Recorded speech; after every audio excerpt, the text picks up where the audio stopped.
आशीर्वाद की वर्षा आज इस मंगलवार को आप सबको प्रभु यीशु के नाम हम स्वागत करते हैं।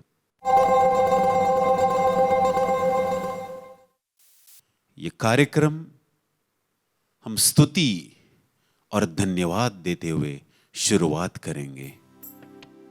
एक बार फिर आप सबों को प्रभु यीशु के नाम स्वागत। धन्यवाद के साथ स्तुति गाऊंगा, है यीशु मेरे खुदा। उपकार तेरे है बेशुमार, कोटि कोटि स्तुति धन्यवाद। मेरे प्यारे भाई और बहनों, हम सब के लिए ईश्वर की इच्छा क्या है?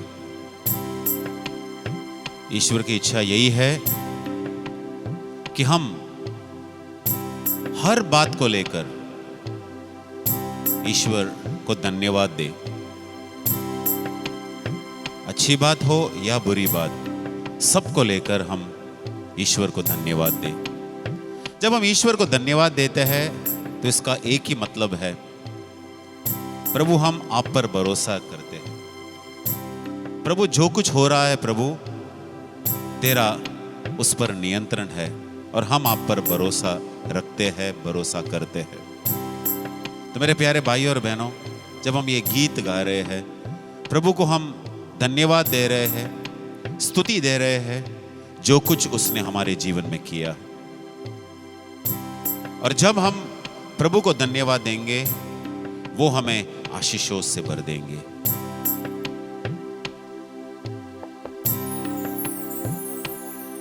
धन्यवाद के साथ स्तुति गाऊंगा, है यीशु मेरे खुदा। उपकार तेरे है बेशुमार, कोटि कोटि स्तुति धन्यवाद।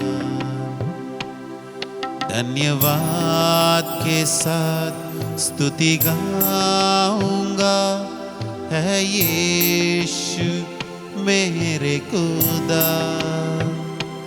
उपकार तेरे है बेशुमार, कोटि कोटि स्तुति धन्यवाद।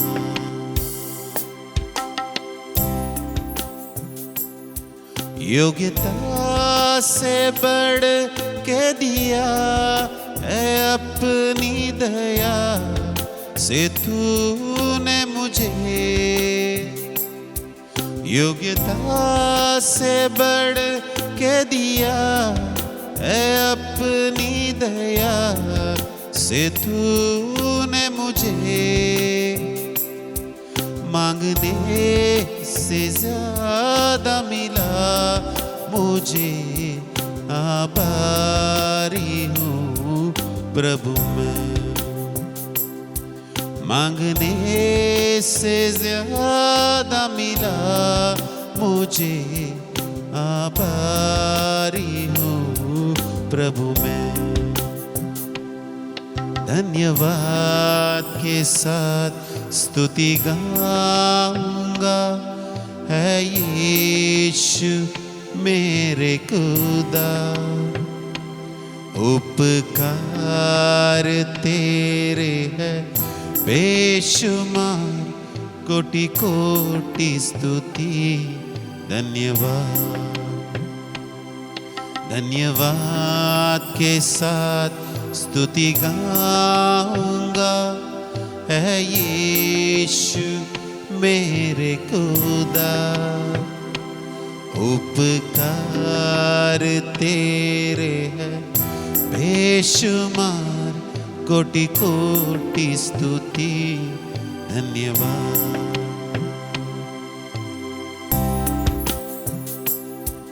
तू है सच्चा जिंदा खुदा, तुझ पर ही भरोसा मेरा,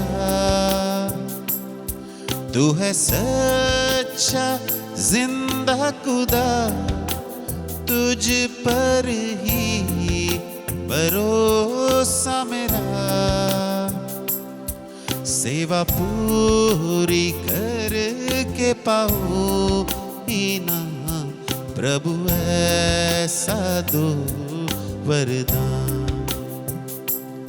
सेवा पूरी करके पाओ इनाम, प्रभु ऐसा दो वरदान। धन्यवाद के साथ स्तुति गाऊंगा, है यीशु मेरे खुदा। उपकार तेरे है बेशुमार, कोटि कोटि स्तुति धन्यवाद। धन्यवाद के साथ स्तुति गाऊंगा, है यीशु मेरे खुदा। उपकार तेरे है बेशुमार, कोटि कोटि स्तुति धन्यवाद। कोटि कोटि स्तुति धन्यवाद। कोटि कोटि स्तुति धन्यवाद। कोटि कोटि स्तुति धन्यवाद।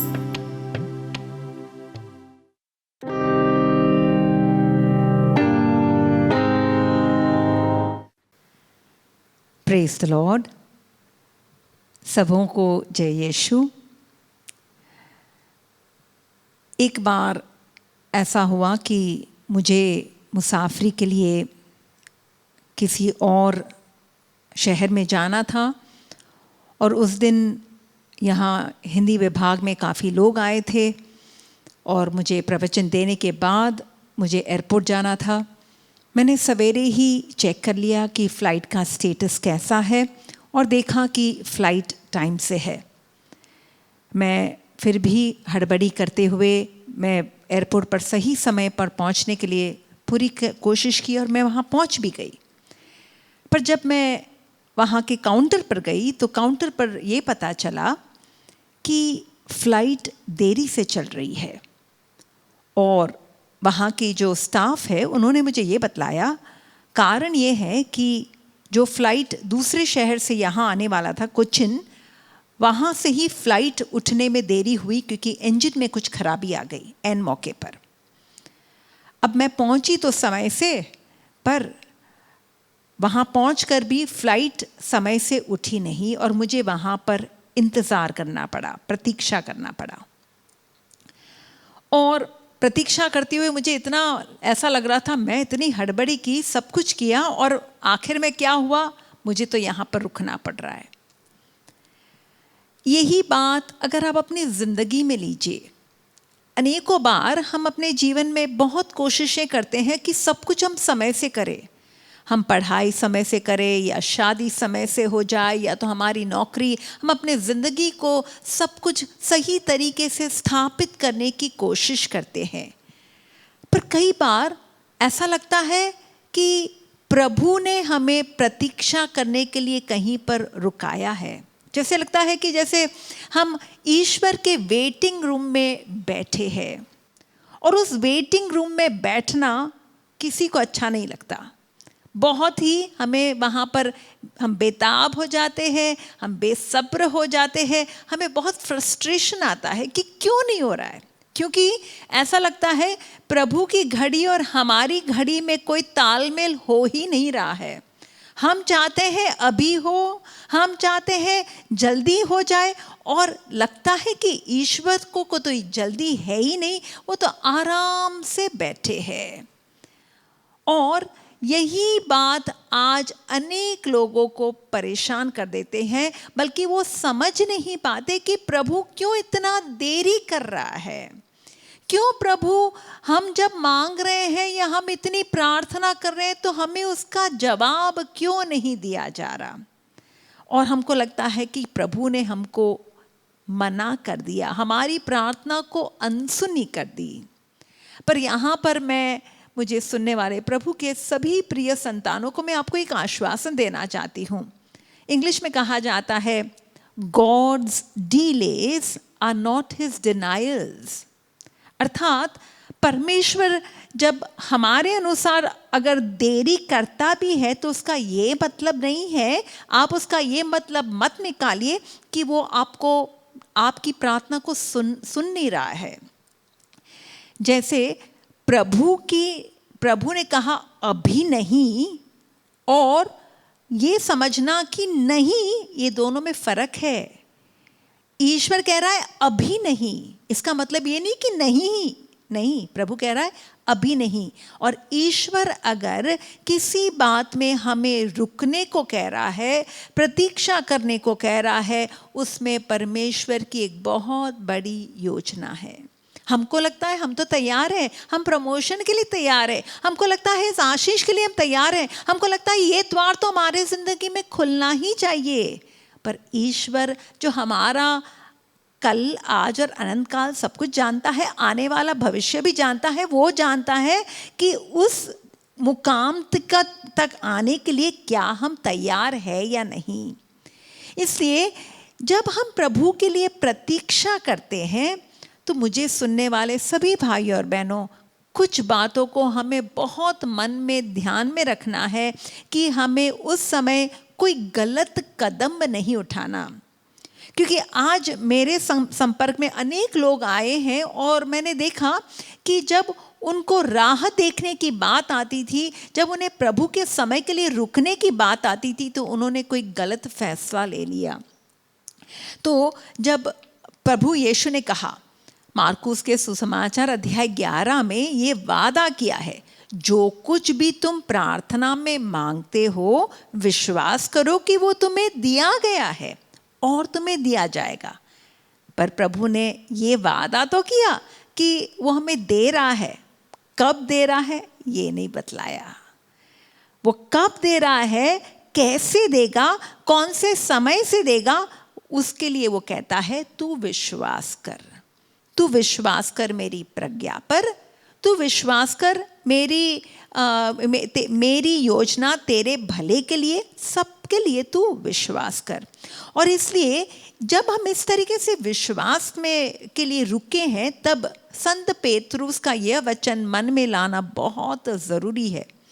संत पेतरुस हम सबों को सावधान कर रहे हैं, क्योंकि संत पेतरुस से भी एक बार गलती हुई। जब गत्समनी वाटिका में प्रभु यीशु को रोमी सिपाही उन्हें पकड़कर लेकर जा रहे हैं, वो बेसब्री से वो वहाँ पर उत्तेजित होकर उन्होंने तलवार निकालकर वहाँ के एक सिपाही के कान को उन्होंने काट डाला। तो ये क्या दिखा रहा था कि वो नहीं समझ पाए कि प्रभु की क्या योजना है। तो संत पेतरुस खुद कहते हैं कि जब आप इस तरीके से प्रभु के लिए रुके हो या प्रभु के लिए प्रतीक्षा कर रहे हो, तो आप संयम रखें और जागते रहे यानी बी अलर्ट और कंट्रोल रखना है आप, क्योंकि आपका जो शत्रु है, शैतान है, दहाड़ते हुए सिंह की तरह विचरता है और ढूंढता रहता है कि वो किसे फाड़ खाए। यानी शैतान तो इस ताक में बैठा ही है कि हम विश्वासियों के ज़िंदगी में किसी भी तरीके से, विशेषकर जब हम कमज़ोर हैं, जब हमारा विश्वास डगमगा रहा है या हमें लग रहा है कि प्रभु तू कहाँ है, प्रभु तू क्यों मेरी नहीं सुन रहा, उस समय वो ज़रूर कोई नकारात्मक बात आपके मन में डाल देगा और जिसके द्वारा आप कोई गलत कदम उठा दोगे। तो आज आइए, मैं कुछ बातों पर आज हम चाहते हैं कि आप मनन करो और इससे आप सावधान रहो। यानी प्रतीक्षा करने में क्या क्या फ़ायदे हैं वो मैं शायद किसी और समय बताऊंगी, पर आज मैं आपको सावधान करना चाहती हूँ कि इन बातों से, ये एक जैसे खड्डा है, आपको इससे बचकर रहना होगा।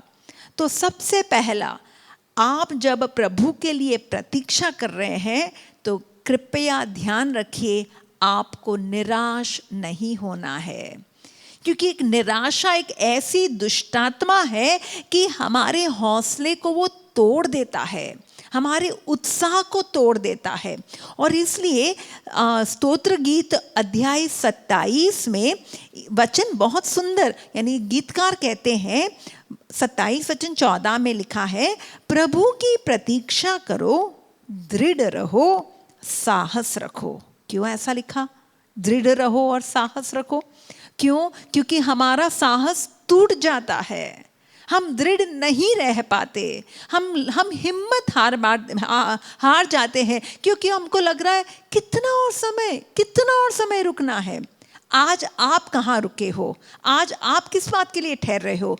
क्या आपकी शादी हो गई, अभी तक संतान नहीं हुई? या आपने इंटरव्यू दे दिया और इंटरव्यू देकर भी अब तक आपका बुलावा नहीं आया? या तो आपकी उम्र बढ़े जा रही है, आपको सही आपके लिए कोई रिश्ता नहीं आ रहा है। ऐसे कई विभिन्न भाग हो सकते हैं। या आप अपने व्यापार को बढ़ाना चाहते हैं, या आप अपने सपने को साकार करना चाहते हैं। हम सभी कहीं ना कहीं कोई ना कोई मुकाम पर रुका है, प्रतीक्षा कर रहा है कि कब प्रभु हमारे जिंदगी में हस्तक्षेप करेगा। तो उस समय हम काफ़ी निराश हो सकते हैं। इसलिए गीतकार कहते हैं, निराश मत होना, बल्कि प्रभु के लिए प्रतीक्षा करना। दूसरा जो क्षेत्र है जहाँ पर हमें बहुत ही ध्यानपूर्वक ये याद रखना है कि जब हम प्रतीक्षा करते हैं तब हमें अपनी ज़िंदगी की दौड़ खुद दौड़नी है। हमें अपनी दौड़ दूसरों के साथ तुलना नहीं करना। अर्थात क्या, इसका अर्थ क्या है? हमें लगता है हमारे जो साथ में, जो अगल बगल में जो हमारे साथी है या हमारे सहपाठी है, वो तो आगे निकल गए, देखो वो भी तो हमारे साथ पास हुए, देखो वो भी तो, उनकी तो हमारे साथ ही शादी हुई, पर आज देखो वो कहीं आगे स्थापित हो गए और मैं पीछे रह गया।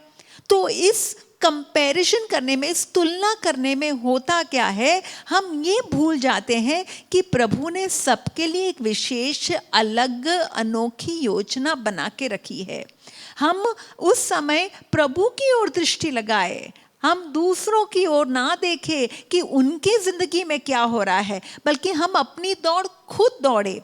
जब संत पौलुस ने कहा, I have run the race, यानी कौन सी दौड़? अपनी जिंदगी की दौड़। वो अपनी दौड़ को पेतरुस के साथ कंपेयर नहीं कर रहे हैं, क्योंकि उनकी दौड़ तो अलग है। उनको गैर यहूदी के पास भेजा जा रहा है और पेतरुस को यहूदियों के पास। तो सबका एक अलग अलग बुलावा है। आज मैं जानती हूँ कई लोग इस बात से मायूस होते रहते हैं कि देखो मुझसे सब लोग आगे गए, प्रभु मुझे भूल गया है। मैं प्रार्थना कर रहा हूँ, मैं मेहनत कर रहा हूँ, पर आशीष तो किसी और को ही दिया जा रहा है, प्रभु शायद मेरी ओर देखता ही नहीं। इससे आज हम कंपैरिजन करते हैं। तो वचन कहता है, स्तोत्र गीत अध्याय 37 वचन संख्या 7 में लिखा है, प्रभु के सामने मौन रहकर उसकी प्रतीक्षा करो।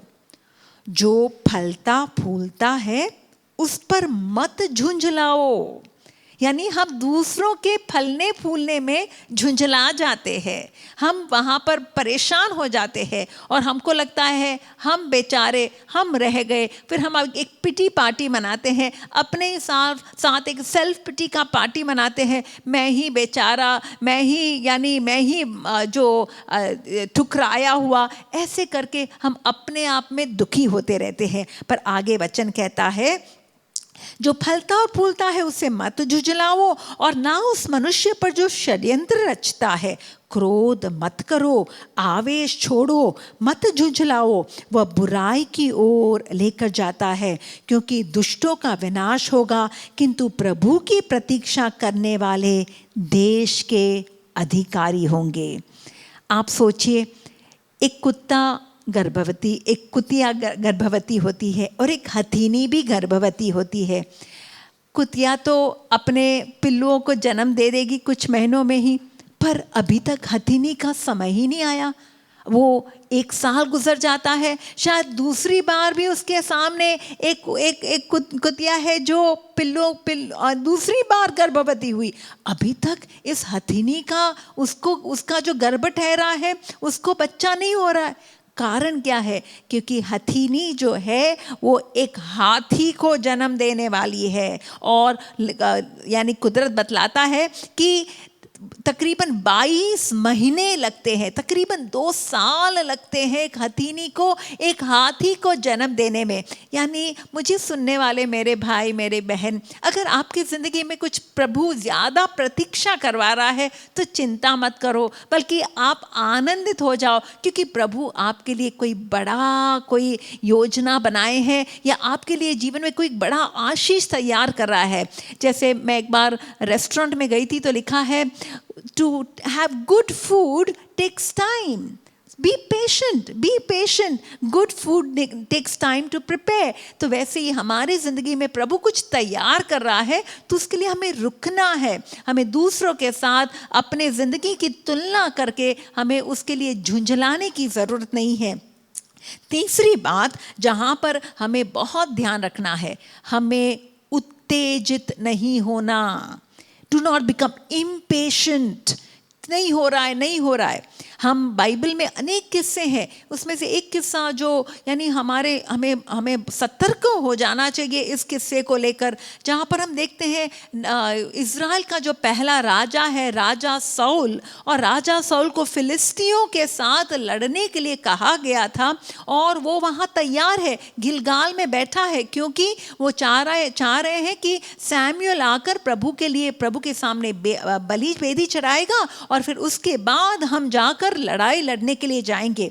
पर लिखा है सैमुएल नबी का पहला ग्रंथ अध्याय 13 वचन संख्या 8 में लिखा है, उसने 7 दिन तक सैमुएल द्वारा निश्चित समय तक प्रतीक्षा की, लेकिन सैमुएल गिलगाल नहीं आया।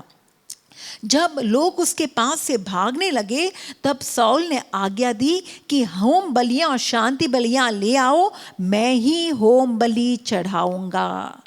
जो कार्य केवल एक पुरोहित कर सकता है वो कार्य उसने खुद कर दिया, और उसका नतीजा ऐसा एक भारी नतीजा उसको भुगतना पड़ा कि आगे चलकर जब सैमुएल आते हैं तो सैमुएल ने साउल से कहा, तुमने मूर्खतापूर्ण कार्य किया है। मैंने तुमको प्रभु तुम्हारे ईश्वर का जो आदेश दिया था तुमने उसका पालन नहीं किया है।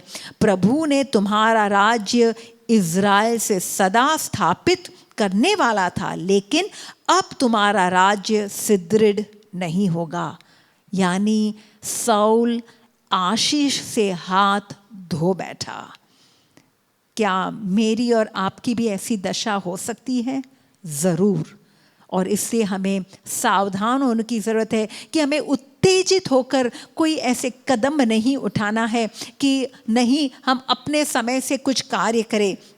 और एक बहुत अहम बात, जहाँ पर जब हम प्रतीक्षा करते हैं तो हमें इज़राइली लोगों के समान हमें शिकायत या तो हमें भुनभुनाना नहीं है। फिलिपियों के नाम पत्र में लिखा है, सारे कार्य बगैर शिकायत किए, बगैर भुनभुनाए करो। हम देखते हैं इज़राइली लोग अपनी मरुभूमि में परमेश्वर ने महान कार्य किए, पत्थर में से पानी निकाला है, स्वर्ग से मन्ना दिया है, लाल समुद्र को पार किया। पर वही इज़राइली लोग जब ज़्यादा समय लगा, बहुत लंबे समय तक उनको उस मरुभूमि से जाना पड़ा, तो आखिर में क्या करने लगे? भुनभुनाने लगे। और परमेश्वर ने कहा, तुम्हारे भुनभुनाने के कारण मैं तुम्हें कहता हूँ कि तुम तो you are a stiff necked people. इसे प्रभु उससे इस बात से कितने नाराज थे कि हम प्रभु के लिए भरोसा, क्योंकि हमारे भरोसे की, हमारे विश्वास की परीक्षा वहाँ प्रतीक्षा में होती है।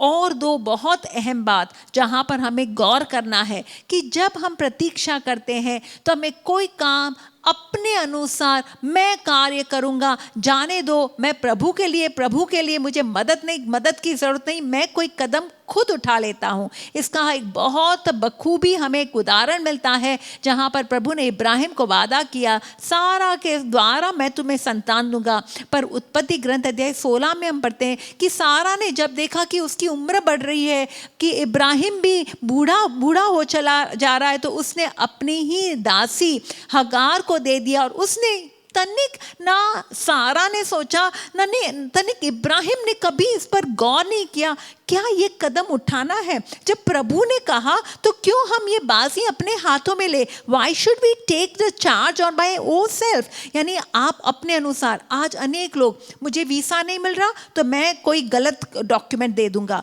मुझे अगर संतान नहीं हो रहा चलो मैं IVF ट्रीटमेंट करवा लूँ, मुझे यहाँ पर नौकरी नहीं मिल रही चलो इसकी सिफारिश लगा दूँ। यानी हम प्रभु के लिए रुकने को तैयार नहीं है। We want things on our own. और इसलिए आज हम कई बातों को बिना वजह, वहाँ सारा ने अपने घर की शांति खुद भंग की, जैसे उसने अपने खुद के पैरों पर कुल्हाड़ी मारी। हगार को देखकर उसके जिंदगी में परेशानी आ गई।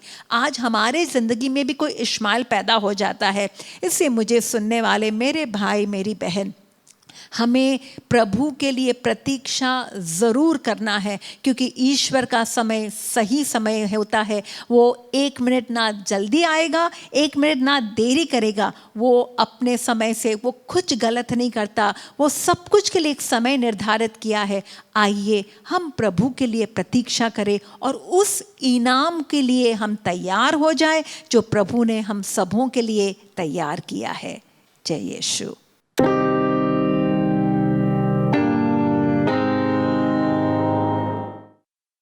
मेरे पापा का बहुत तबीयत ख़राब था और हम लोग तब विश्वास नहीं, प्रभु जी को नहीं जानते थे। हम लोग यहाँ वहाँ बहुत ओझा मौलवी के पास बहुत गए, लेकिन मेरे पापा को चंगाई कहीं से नहीं मिला। बहुत पैसा लगाई, मेरी मम्मी एकदम थक गई। फिर उसके बाद में कुछ दिन बाद मेरे पापा को रीढ़ में हड्डी में दर्द उठा। बोला डॉक्टर, मेरी मम्मी लेकर गई तो डॉक्टर बोला कि इसमें पानी हिल गया है, आपको ऑपरेशन करवाना पड़ेगा, इसका खर्चा 1 लाख रुपया पड़ेगा। मेरी मम्मी रोने लगी कि मैं अब कहाँ से पैसा लगाऊं, मैं कहाँ लेकर जाऊं। फिर मेरी मौसी बोली, फ़ोन करी मेरी मम्मी, तो मेरी मौसी बोली कि तुम लेकर आओ। मेरे नखी घाट में एक सिटिंग दीदी रहती हैं, वो प्रार्थना करती हैं, उनके यहाँ मेरी मौसी बुलाई। मेरे मम्मी लेकर पापा को गई, वहाँ पे दीदी प्रेयर की और बताई। मेरे पापा को उसी दिन से आराम मिलने लगा। और मिलते मिलते प्रभु जी को आज हम लोग को इतना आगे बढ़ाएं। उस समय मेरे घर का स्थिति इतना ख़राब था, तीनों भाई मेरे छोटे छोटे थे। मेरी मम्मी, ऐसा समय आ गया था कि मेरी मम्मी ठेले पर सब्जी बेचकर हम लोग को खिलाई जिलाई है। फिर पापा को मेरे धीरे धीरे प्रभु जी चंगाई दिए। आज हम लोग 5-6 साल हो गए जुड़े, उसमें हम लोग को विश्वास बहुत गहरा हुआ। फिर यहाँ पे मैं नहीं जानती थी, फिर हमको दीदी बोली, ऐसा ही हुआ तो बोली कि हम केरल जाने के लिए। फिर दीदी मेरे लिए भी प्रार्थना की। मेरा भी एक बार तबीयत बहुत ख़राब हो गया था, हम आए यहाँ पर, तो फिर दीदी प्रार्थना की, हमको आराम मिला। फिर प्रभु में मैंने भी विश्वास करने लगा। मेरा फिर उसी में शादी हुआ। मेरा शादी भी अच्छा नहीं हुआ, वो रिश्ता टूट गया। मेरे पास एक लड़का है, लेकर मैं बहुत उदासी और बहुत अकेलापन में रहती थी। मुझे दीदी हिम्मत दी, बल दी, बोली कि बेटा विश्वास करोगी तो ईश्वर की महिमा देखोगी। मैं विश्वास करते गई, मेरे धीरे धीरे प्रेयर करते करते विश्वास बढ़ते गया।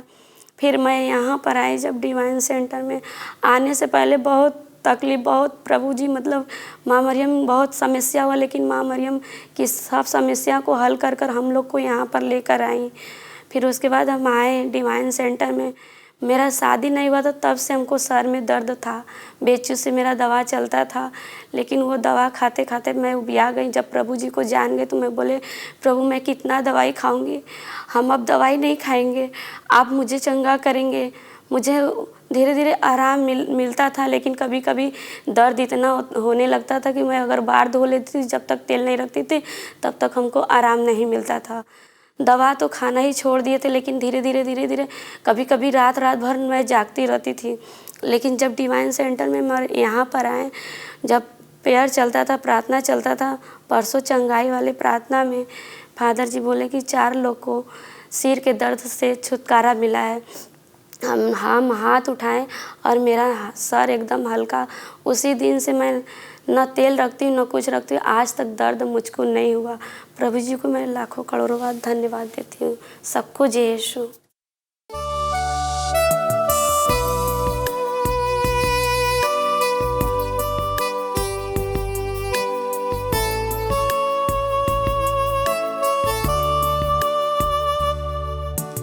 यीशु मसीह तेरे जैसा है कोई नहीं, तेरे चरणों में झुके आसमां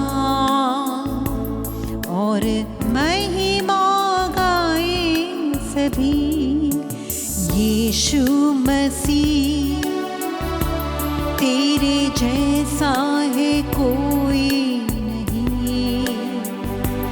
तेरे चरणों में झुके आसमां और महिमा गाए सभी। हम गाए हो जाना तू राजाओं का है राजा, तेरी महिमा होवे सदा। तू है प्रभु हमारा खुदा। हम गाए हो जाना तू राजाओं का है राजा, तेरी महिमा होवे सदा। तू है प्रभु हमारा खुदा। हालेलुया हालेलुया हालेलुया हालेलुया, तेरी महिमा होवे सदा। तू है प्रभु हमारा खुदा। तू है प्रभु हमारा खुदा।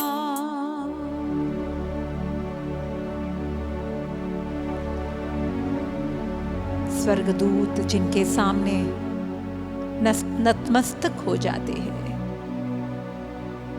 सारी सृष्टि जिनकी महिमा गाती रहती है, वो महान खुदा आज हमारे सामने है।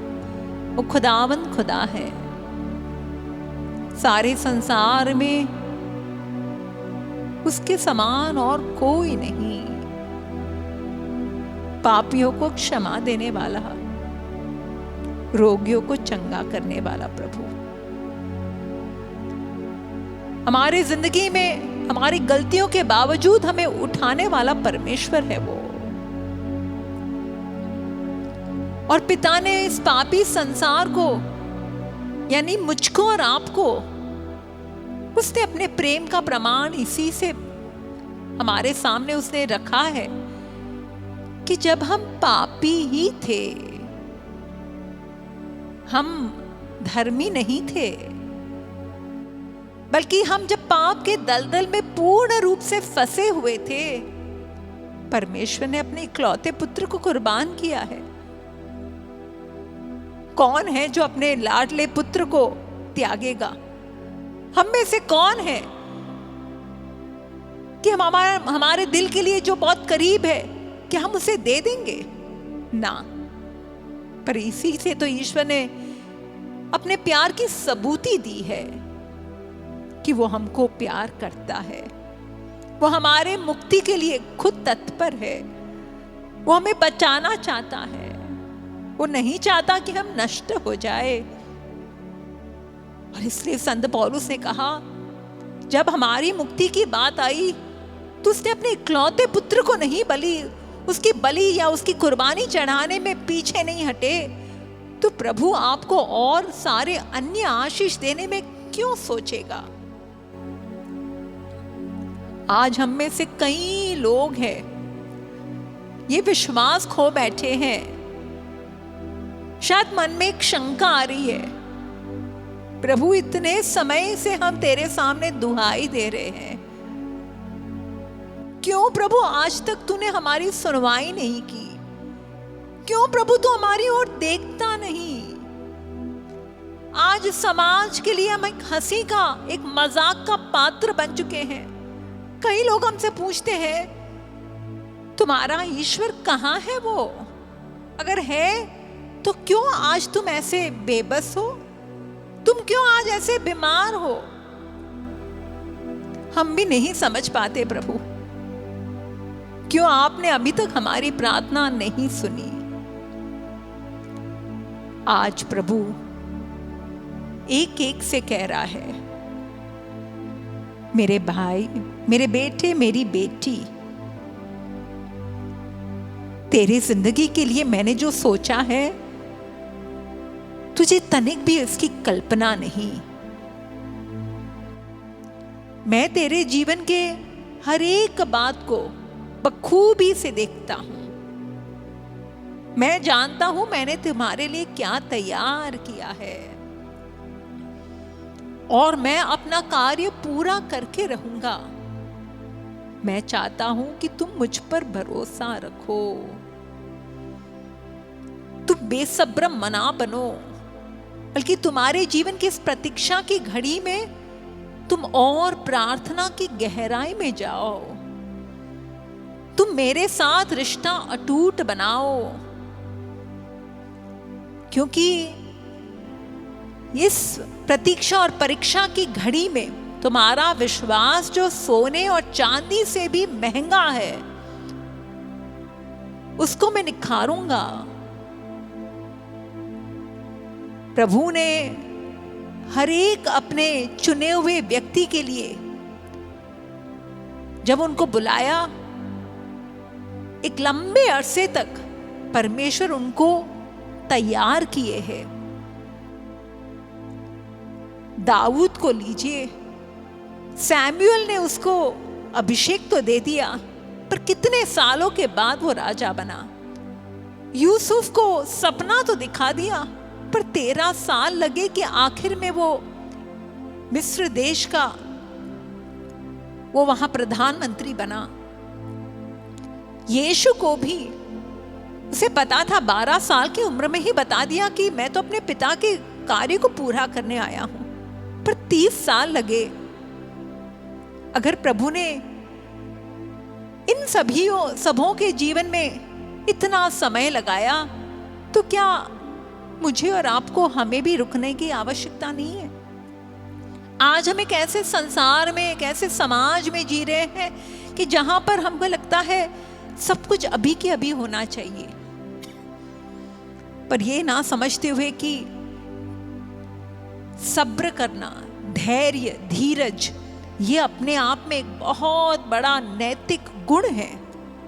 ये पवित्र आत्मा का एक फल है, और परमेश्वर चाहता है कि हम इस फल में बढ़े। God wants that fruit of patience. हम में से कोई भी बेताब होकर, बेचैन होकर, बेसब्री से कोई फैसला ना ले। इसलिए प्रभु चाहता है तुम रुको। शिष्यों को भी कहा, यीशु के स्वर्गारोहण के पश्चात यीशु ने कहा, यरूशलेम में बने रहना, शहर में रुके रहना, जब तक मेरे पिता की वो प्रतिज्ञा जो यूहन्ना बपतिस्ता ने कहा था कि वो जब आएगा तो वो आत्मा और अग्नि से बपतिस्मा देगा।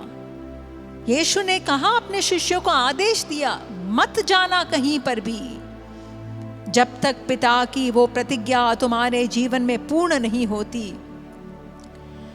शिष्यों को ये कहते हुए भी शिष्यों ने ये सवाल पूछा। प्रेरित चरित्र अध्याय 1 में हम पढ़ते हैं, क्या प्रभु आप इस समय इस्राएल का राज्य स्थापित करेंगे? और यीशु का यही जवाब था, मेरे पिता ने जो मुहूर्त और जो समय अपने अनुसार जो निश्चित किए गए हैं, वो तुम्हें जानने की आवश्यकता नहीं है। पर तुम जब उस आत्मा से भरे जाओगे, तुम शक्ति से भरे जाओगे और फिर तुम जानोगे पिता की क्या योजना है। फिर तुम मेरे लिए साक्षी बन पाओगे। आइए, मुझे सुनने वाले मेरे भाई मेरी बहन, उस पवित्र आत्मा पर निर्भर रहे। वो हमें धैर्य देगा, वो हमें शांति से भरेगा। जब हम बेचैन हैं, आत्मा शांति से भरेगा। जब हमारे अंदर शंका आती है तो वो हमारे अंदर विश्वास बढ़ाएगा।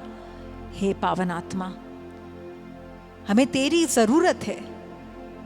जीवन के इस ऐसे कठिन परिस्थिति में जहां पर हमारा विश्वास डामाडोल होता है, हमारा विश्वास डगमगा जाता है, हे पावन आत्मा, तू हमारे दिल में आकर बस जा। हमारे तन मन हृदय में, रोम रोम में तू ऐसे समा जा कि हम प्रभु की ओर दृष्टि लगा सके। गीतकार का ये वचन हमारे जीवन में सार्थक हो जाए। ईश्वर की ओर दृष्टि लगाओ और तुम आनंदित हो जाओगे। तुम फिर कभी निराश नहीं होगे।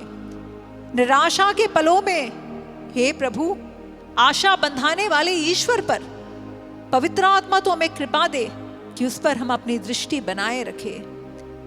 मां मरियम ने यही सिखाया। ईश्वर पर भरोसा रखो, प्रार्थना में बने रहो, प्रतीक्षा करो और आत्मा आएगा। आत्मा तुम्हें ऊंचाइयों तक लेकर जाएगा।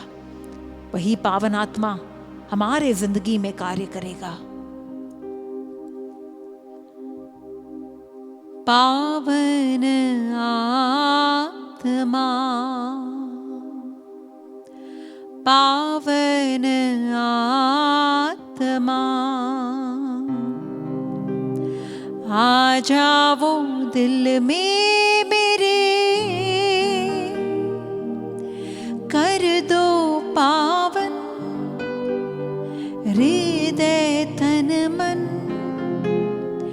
आ जाओ दिल में मेरे हो, आ जाओ दिल में मेरे, हाँ आ जाओ दिल में मेरे। अंतिम आशीर्वाद पाते समय, हे प्रभु यीशु, एक एक भाई, एक एक बहन जो आज इस आराधना में भाग लिए हैं, उनके हृदय में प्रभु विश्वास की ज्योत जलाते रहना और वो सदैव तेरी आराधना स्तुति करते रहे प्रभु। पवित्र परम प्रसाद की आराधना स्तुति हो, तेरी महिमा हो, तुझे धन्यवाद सदा सर्वदा। हे पवित्र परम प्रसाद की आराधना स्तुति हो, तेरी महिमा हो, तुझे धन्यवाद सदा सर्वदा।